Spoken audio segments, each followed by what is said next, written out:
आज हम 10वीं कक्षा का 5वां पाठ लोकगीत इस पाठ के बारे में आज हम चर्चा करेंगे। लोकगीत लोकगीत का मतलब तेलुगु में जानपद गीतालु। लोकगीत का मतलब क्या है तेलुगु में? जानपद गीतालु। अब पाठ में जाएंगे। इस यह एक निबंध है, यह एक निबंध है।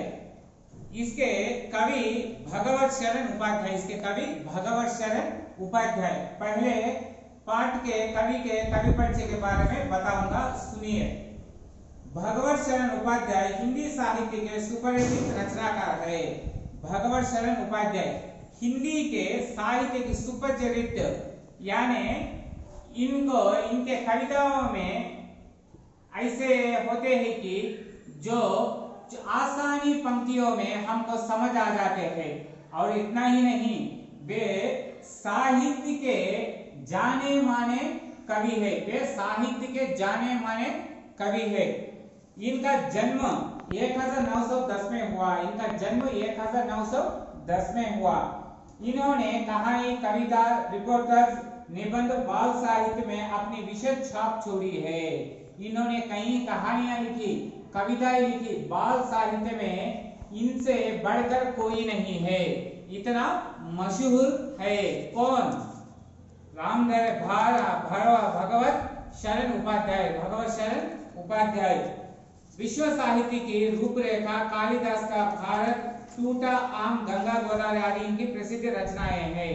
इन्होंने कई प्रसिद्ध रचनाओं को रचना है, उसमें कई उल्लेखन है। कुछ इस तरह है। रूपरेखा, कालिदास का भारत, टूटा आम, गंगा गोदावरी आदि इनकी प्रसिद्ध रचनाएं हैं। ఇప్పుడు చూడండి, ఈ లోకగీత అనే ఈ నిబంధకి కవి ఎవరంటే భగవత్ శరణ్ ఉపాధ్యాయ। ఎవరు? భగవత్ శరణ్ ఉపాధ్యాయ। ఇతని కవి పరిచయం చూద్దాం। भगवत शरण उपाध्याय हिंदी साहित्य के सुपरिचित रचनाकार है।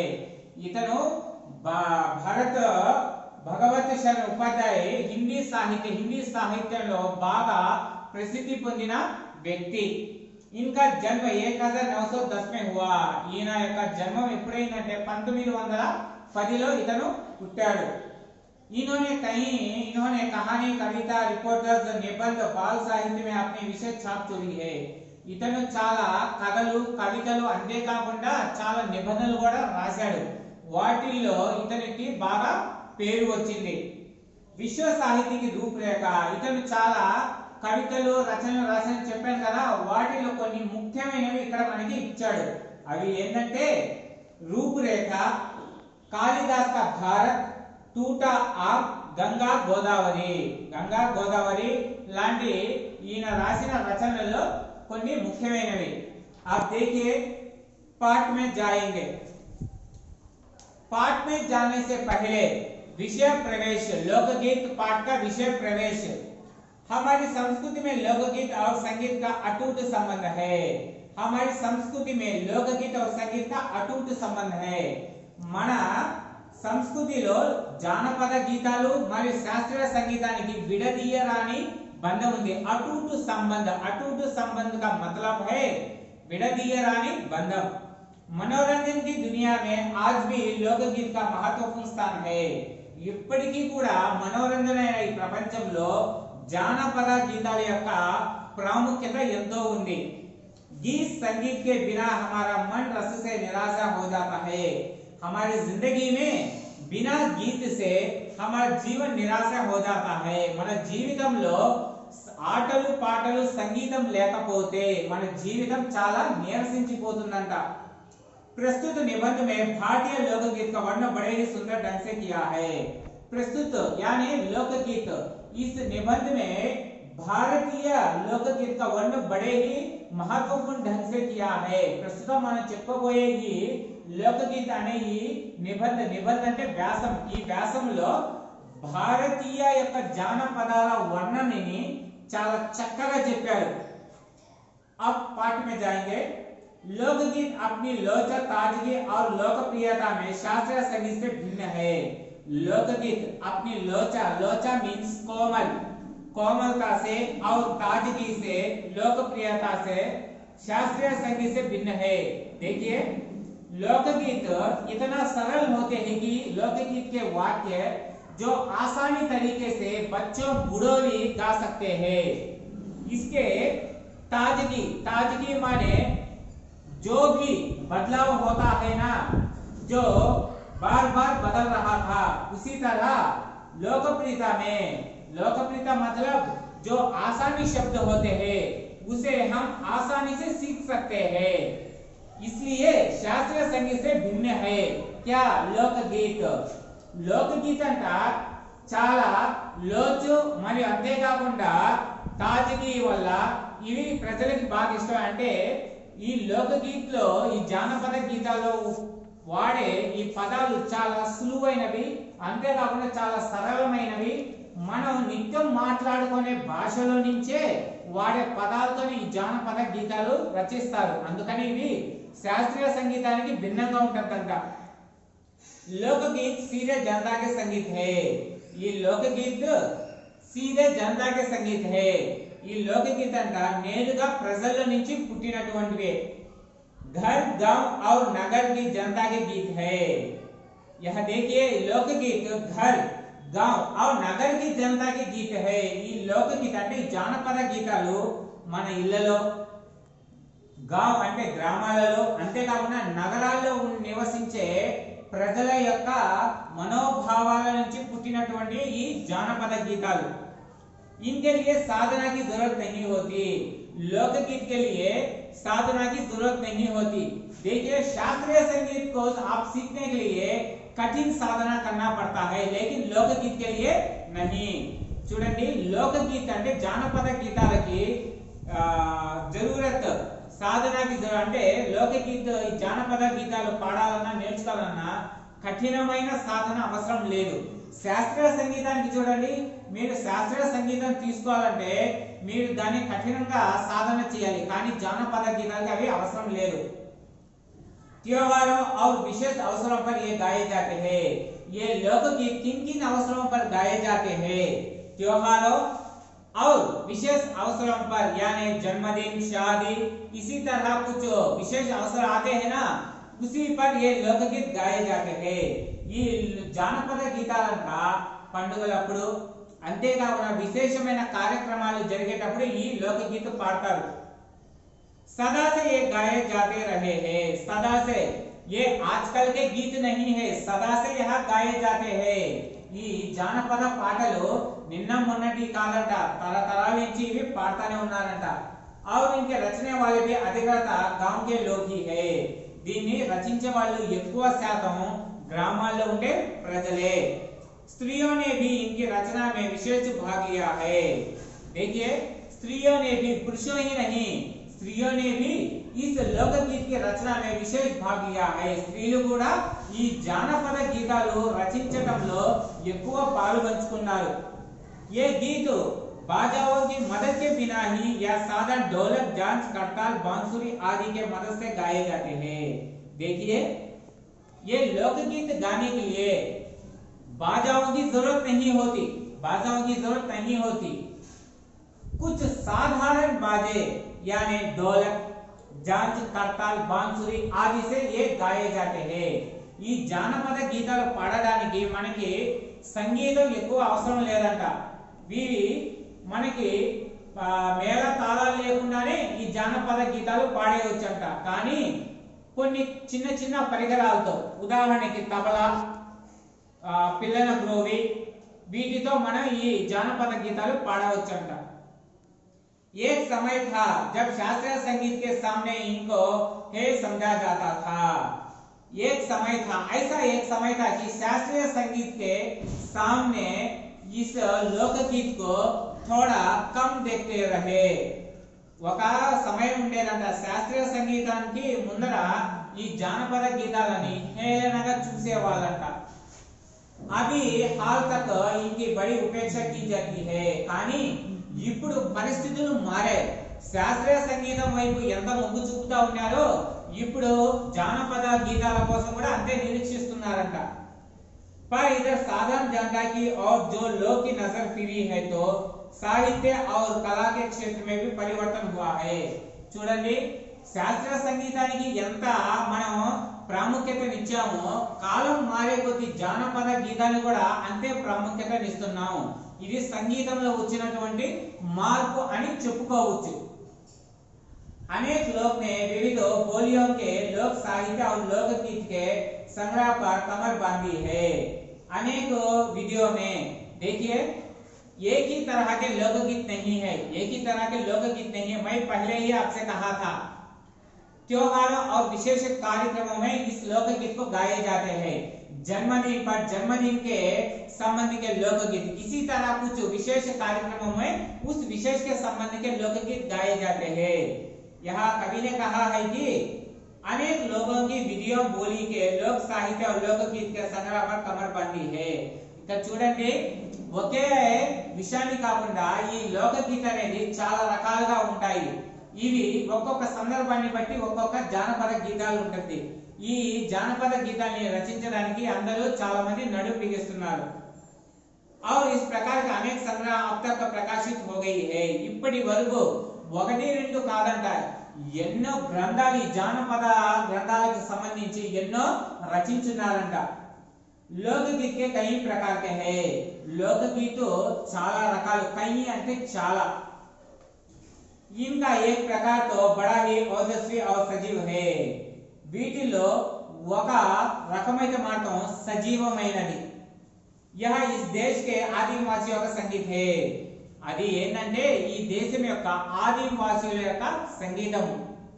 मध्यप्रदेश दक्कन छोटा नागपुर में गोंड खड़ बील स्थल आदि फैल गए हैं.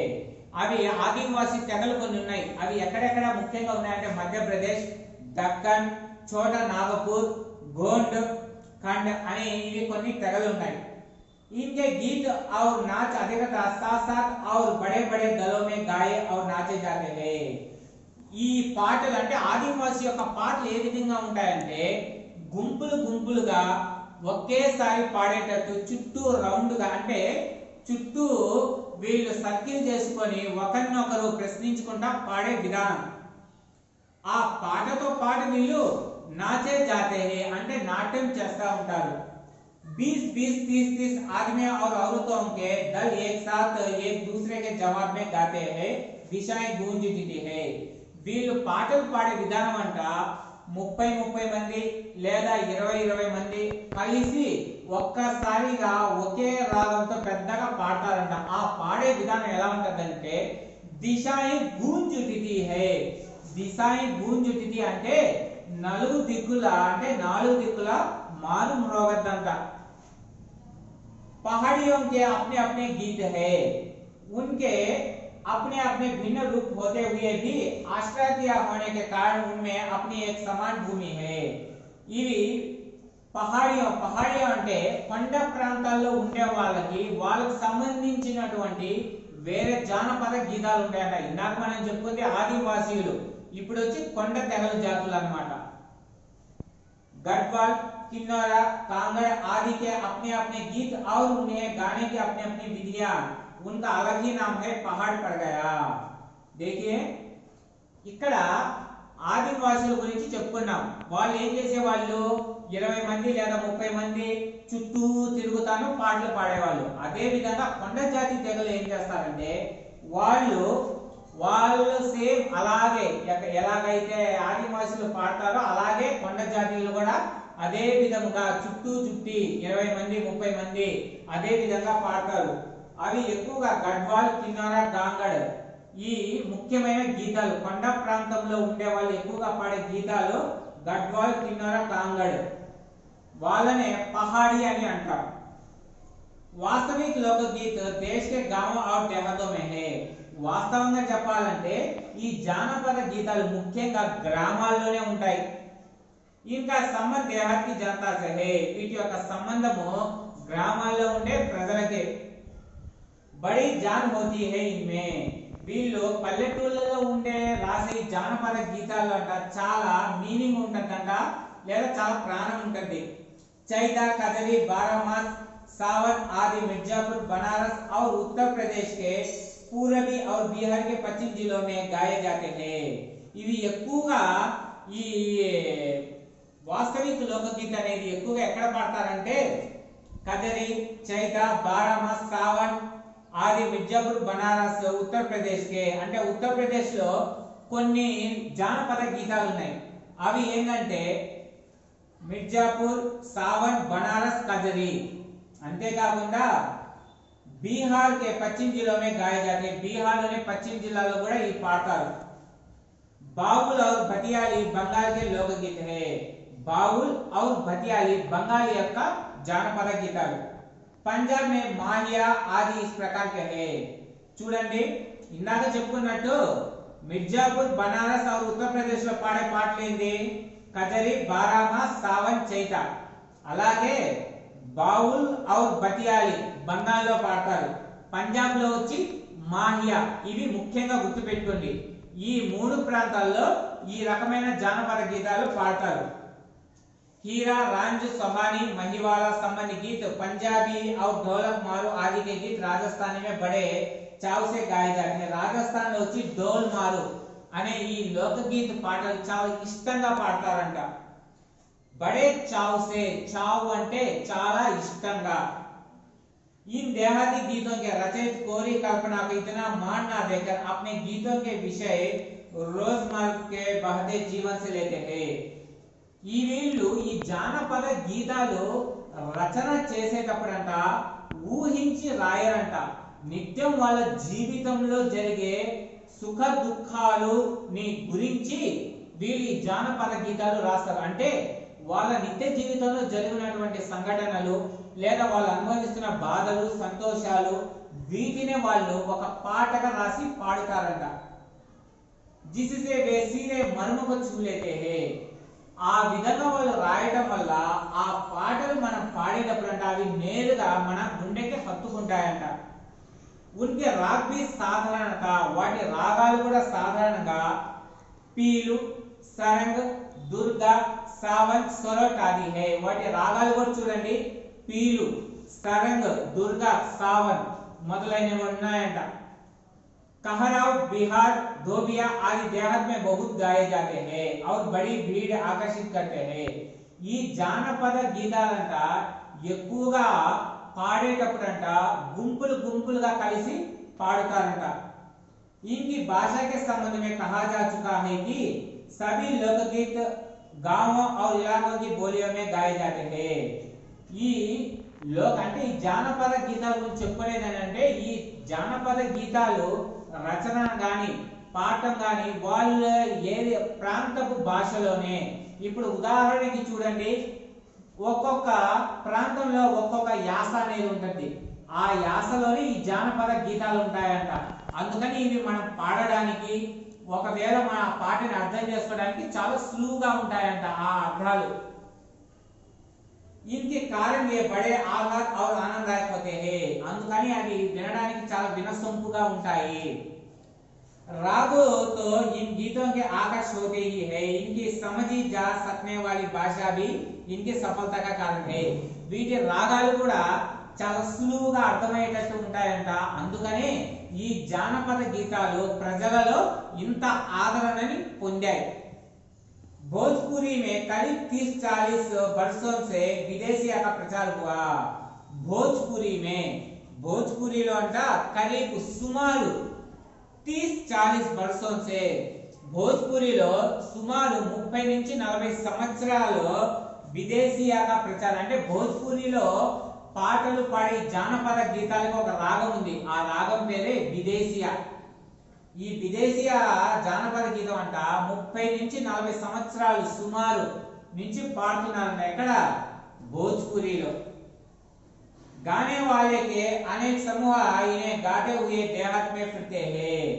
ఈ జానపద గీతాన్ని భోజ్పురిలో పాడతారు కదా విదేశీయాని, వాటిని పాడతా అంట ఊరి మొత్తం తిరుగుతా ఉంటారంట. उधर के जिलों में विशेषकर बिहार में विदेशिया से बढ़कर दूसरे गाने लोकप्रिय नहीं है.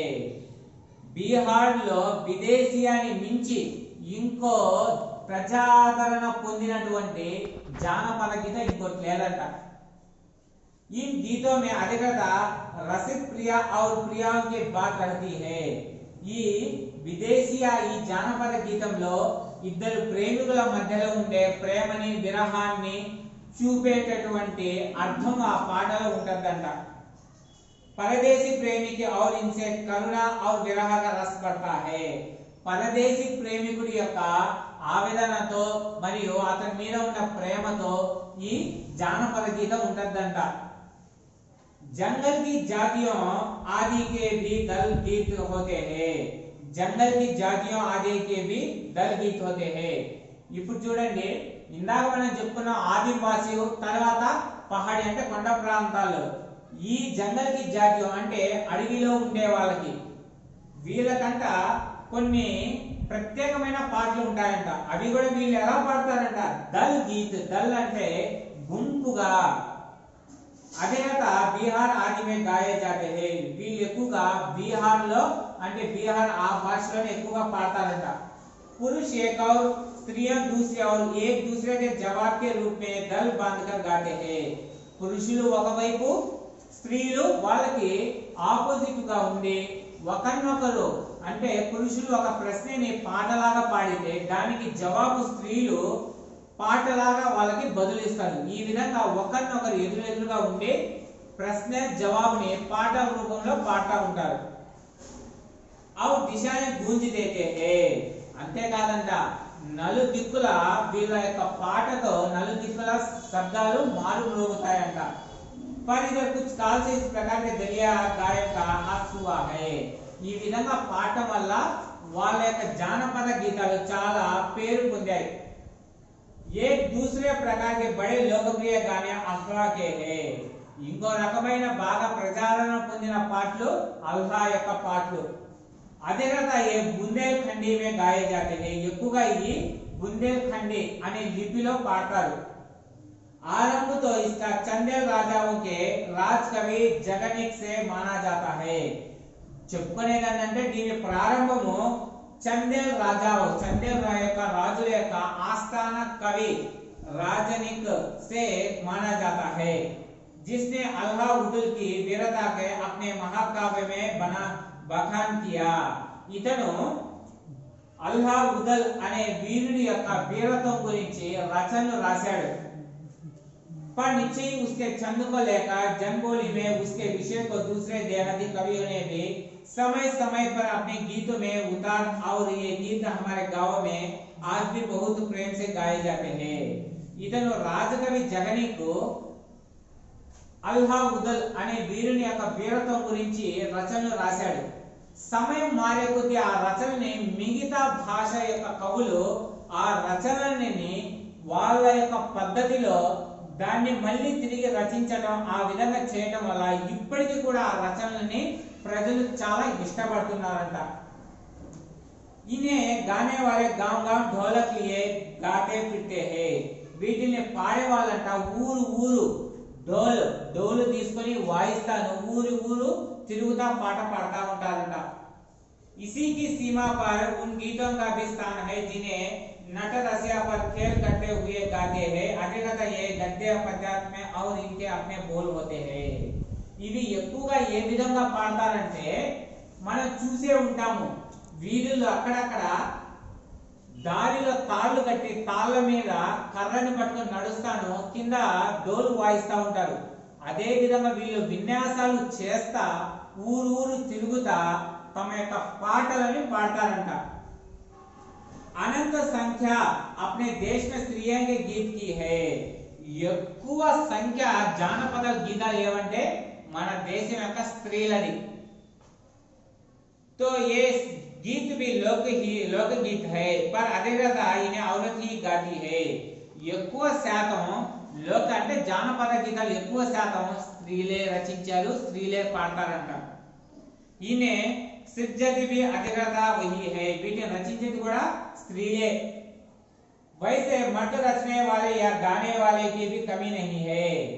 కానీ మగవాళ్ళు కూడా వాళ్ళు స్త్రీలు ఏ విధంగా అయితే రచిస్తున్నారో వాళ్ళకి మేము కూడా తీసిపోమని మగవాళ్ళు కూడా కొన్ని రచనలు రాశారంట ఈ జానపద గీతాలు అంటే లోక గీతాల గురించి. స్త్రీలు కొన్ని ప్రత్యేకమైన సందర్భాలు ఉన్నాయి, అవి కేవలం స్త్రీలే పాడతారంట. इस दृष्टि से भारत इस देश में सभी दिशाओं से भिन्न है. ఈ విధంగా చూసుకుంటే మిగతా దేశాల కన్నా భారతదేశం చాలా భిన్నంగా ఉంది. अन्य देशों में स्त्रियों के अपने अपने गीत मर्द या जनगीत से अलग और भिन्न नहीं है, मिलजुले ही है. మన దేశంలో కాకుండా మిగతా దేశాలతో చూసుకుంటే, ఉదాహరణకి ప్రపంచంలోని మిగతా దేశాలతో చూసుకుంటే అక్కడ స్త్రీలకి ప్రత్యేకమైన జానపద గీతాలు ఉండవు. అక్కడ ఏదైతే జానపద గీతాలు ఉంటాయో వాళ్ళ ప్రాంతాన్ని బట్టి అందరూ కలిసి పాడతారు. కానీ మన భారతదేశం కొద్దిగా భిన్నమైంది. ఇక్కడ స్త్రీలకి ప్రత్యేకమైన జానపద గీతాలు ఉన్నాయి. त्योहारों पर नदियों में नहाते समय అవి ఏ జానపద గీతాలు ఎప్పుడెప్పుడు ఎక్కడెక్కడ పాడతారో చూడండి. त्योहारों पर పండుగలప్పుడంట, అంటే స్త్రీలకి కొన్ని పండుగలు ఉంటాయి. ఉదాహరణకి సంక్రాంతి వచ్చినప్పుడు లేదా గొబ్బెమ్మలు పెట్టినప్పుడు ఇవి సపరేట్ గా ఉంటాయి. నదిలో में नहाते समय స్త్రీలు నదులలో స్నానం చేయడానికి వెళ్ళేటప్పుడు, నహానే జాతే రహే రాహకే స్త్రీలు స్నానం చేసేటప్పుడు, స్త్రీలు స్నానానికి వెళ్ళే దారిలో వెళ్ళేటప్పుడు, వివాహకే పెళ్లిళ్ళప్పుడు, మట్కోడ్ जोनर के संबंधियों के लोग लिए प्रेमिक గాలికే ఎక్కువగా చూడండి శ్రీమంతాలప్పుడు లేదా పెళ్లిళ్ళలో పెళ్లి కూతుర్ని చేసేటప్పుడు.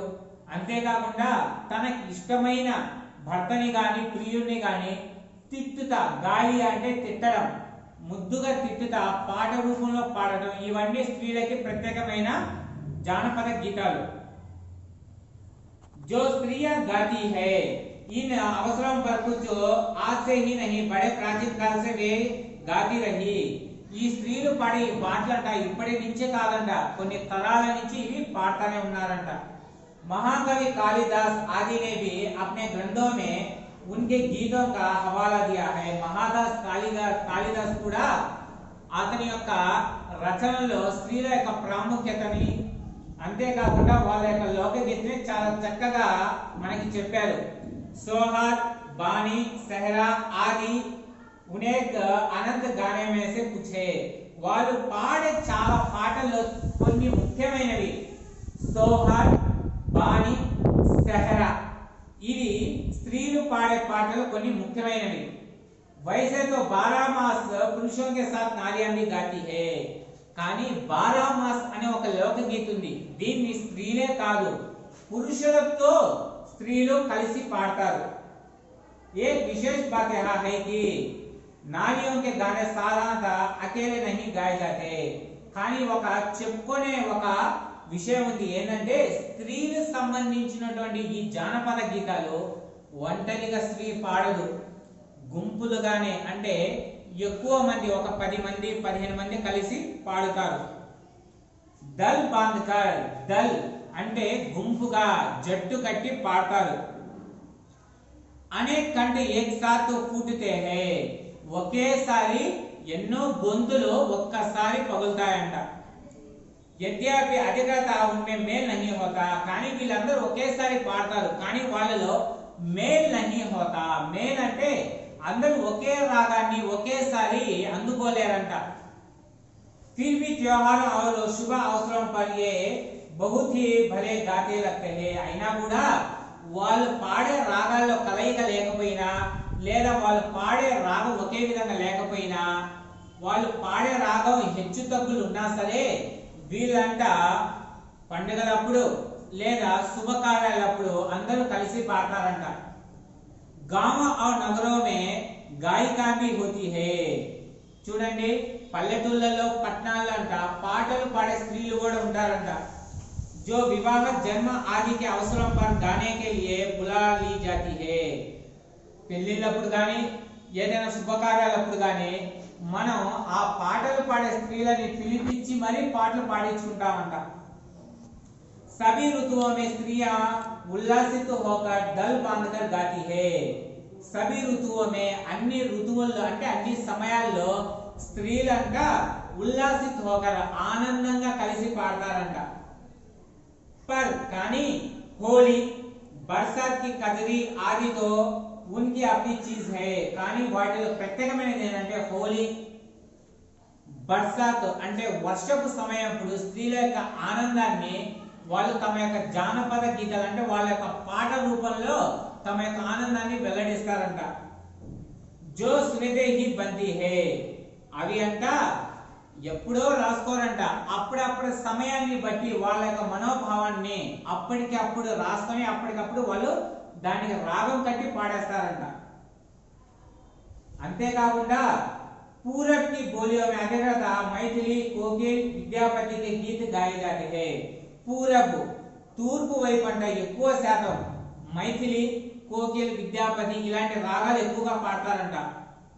पर सारे देश के कश्मीर से कन्याकुमारी तक और कटियावाड़ गुजरात राजस्थान से उड़ीसा आंध्र तक अपने अपने विद्यापति है. వీళ్ళంట రచనలు రాసే వాళ్ళు ఒకరిని మించి ఒకరు, కాశ్మీర్ నుంచి కన్యాకుమారి వరకు, అంతేకాకుండా కటియావాడు, గుజరాత్, రాజస్థాన్ మరియు ఆంధ్రప్రదేశ్ లో ఇలాంటి రచనలు రాసే విద్యాపతులు ఎంతో మంది ఉన్నారంట. స్త్రీయ ఢోలకి మదద్ సే గాతి హై, స్త్రీలు ఢోలకు డోలు సహాయంతో పాటలు పాడతారు. అదే కదా उनके गाने के साथ नाच का भी फुट होता है. వాళ్ళు ఎక్కువ శాతం అంట ఎక్కువ వాళ్ళు పాటలు పాడేటప్పుడు ఆ పాటను బట్టి నాట్యం కూడా చేస్తుంటారు. గుజరాత్ का एक प्रकार का दलिया गायन गरबा है.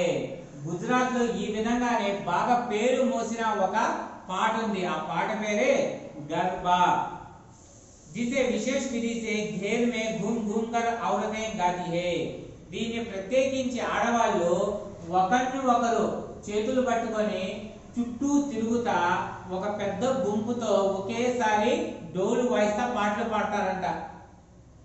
साथ ही लड़कियां भी बजाती जाती है जो बाजे का काम करती है. ఒకవైపు స్త్రీలు పాడుతుంటే రెండో వైపు పెళ్లి కాని అమ్మాయిలు డోలు వాయిస్తా ఉంటారంట. इसमें नाच गाना साथ साथ चलते हैं. వీటితో ఈ పాటలో గర్భా అనే ఈ పాటలో పాటతో పాటు పాటకి తగ్గట్టు సంగీతం, సంగీతానికి తగ్గట్టు నాట్యం ఒకేసారి జరగద్దంట. वस्तुत यह नाच ही है, सभी प्रांतों में यह लोकप्रिय चला है. इसी प्रकार होली के अवसर पर ब्रज में रसिया चलता है, जिसे दल के दल लोग गाते हैं, स्त्रियां विशेष तौर पर. అంతేకాకుండా హోలీ వచ్చినప్పుడు బ్రజ్ భాషలో దీన్ని ఎక్కువ శాతం పాడతారంట. అందులో ఇది చాలా శృంగార భరితమైన పాటలు ఎక్కువగా పాడతారంట. गांव के गीत के वास्तव में अनंत प्रकार है. పల్లెటూళ్ళలో పాటలు పాడే ఈ పాటలు అంటే జానపద గీతాలు ఒకటి రెండు కాదంట, అనంత ప్రకారకే హే. అంటే అనంత ప్రకారం అంటే వాటికి అంత అనేది లేదు, ఎక్కువ రకాలు ఉన్నాయి. जीवन जहां इतला इतला कर लहराता है वहां भला आनंद के सूत्र की कमी हो सकती है. ఎక్కడైతే మన జీవితంలో మనం బాధలు పడుతుంటామో అక్కడ ఆనందం అనేది ఉండదు. అలా మన జీవితంలో బాధలు పడేటప్పుడు అంటే బాధలు మనకి ఏదైనా సమస్య వచ్చినప్పుడు మనం కొద్దిగా ఆ సమస్య నుంచి బయటపడడానికి లేదా మన మనస్సు కొద్దిగా ఆనందం కలగడానికి కొన్ని కూని రాగాలు తీస్తాం. ఆ కూని రాగాలు కాస్త పాటగా మారి ఆ పాట మన మనస్సుకి కొద్దిగా ఆనందాన్ని ఇస్తుంది. అలాంటి వాటినే మనం జానపద గీతాలని అంటాం. ఉద్యమ జీవన్ కే హీ వహకే అనంత సంఖ్య గానే కి ప్రతీక హై. ఈ విధంగా మనుషుల్లో నుంచి పుట్టినటువంటి రాగాలు ఈ పాటలే మనకి జానపద గీతాలు. పిల్లలు ఈ పాఠంలోని ప్రశ్నలు నేను మీకు చెబుతాను, చాలా జాగ్రత్తగా వినండి. అంతేకాకుండా నేను మీకు చెప్పిన ఈ పాఠం మీద మీకు సందేహాలు కానీ ఉంటే నాకు తప్పకుండా చెప్పండి. తరువాతి క్లాస్ లో నేను మీకు తప్పకుండా వేరే లెసన్ కలుస్తాను. देखिए मैं आज इस पाठ को తెలుగు में ही पढ़ा था. నేను ఈ రోజు మీకు మామూలుగా అయితే హిందీ టు హిందీ చెప్పాను, కానీ ఈ రోజు తెలుగులో చెప్పడానికి కారణం ఏంటంటే కొంతమంది పిల్లలు మాకు హిందీ టు హిందీ అర్థం కావడం లేదు, తెలుగులో చెప్పమని చెప్పారు. సో అందుకని నేను ఇది తెలుగులో చెప్పాను. మీకు ఎవరికైనా హిందీ టు హిందీ కావాలని అనుకుంటే నాకు చెప్పండి, నేను మళ్ళీ మీకు తప్పకుండా చెప్తాను. ఏమైనా సందేహాలు ఉన్నా నాకు చెప్పండి, మీ సందేహాలు తప్పకుండా తీరుస్తాను. జై హింద్.